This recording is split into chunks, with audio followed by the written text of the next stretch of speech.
So ANZ, we talked about this the other day. ANZ is going to cut 3,500 jobs by next September in a mainly back office type stuff.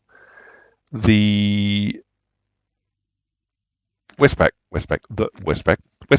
one of the other four majors, is now saying they're going to cut 200 teller jobs as they push things more digital. This might be more impactful than the ANZ cutting 3,500 back office jobs because they're the tellers being the customer facing points of contact. And so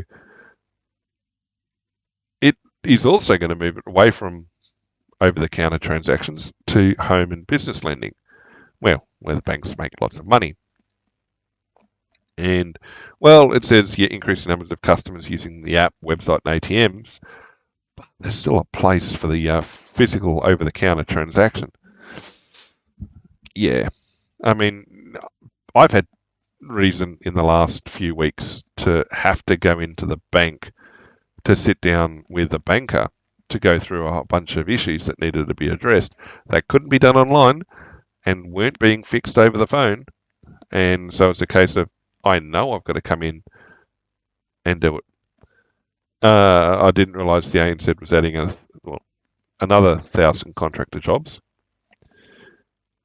Whether or not Westpac's 200 teller jobs extend to 1,500 jobs overall, well, just reports at the moment.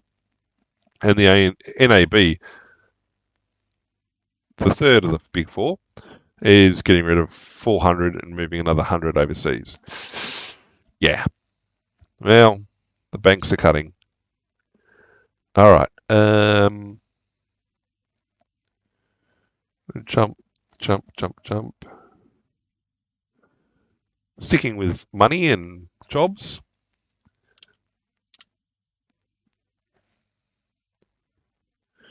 We'll close it out fairly soon. There's a couple more things to hit and then go. The suggestion that if you've got a job, hang on to it, because job vacancies are drying up and people are still looking. So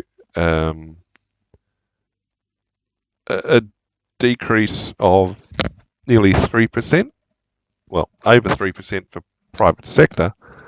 Public sector dropped 2%, lifted 2%. Well, it's not a huge number, it's a fairly small number. But across the nation, 300,000 jobs available. It's yeah. It says that there's overall 5,000 fewer vacancies over the year. When you're then adding in job cuts in banking and everything else, so there's a whole bunch more people now hitting the market, the job market, that are skilled, well, hopefully skilled. And this is an interesting statistic. I wish I'd see this more often. But the number of unemployed people per job vacancy is now at 2. So, well, if everybody started applying for jobs, you're still going to have half the people are going to miss out. Which, well, I don't know if that's a good figure or not, but it certainly doesn't seem like one. And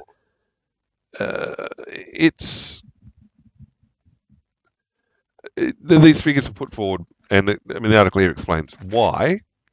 That more vacancies means more demand for labour, an increase in spending, more money flowing through business, whereas a cut in vacancies is businesses slowing down and tightening the belts, etc.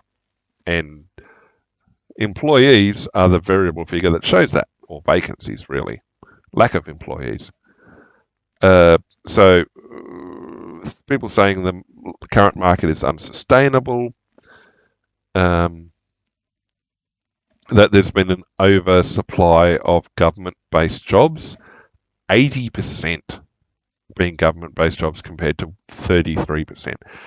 When you've got something like that, there's an artificial influence in the market that when it corrects or returns to normal, it's going to cause some problems.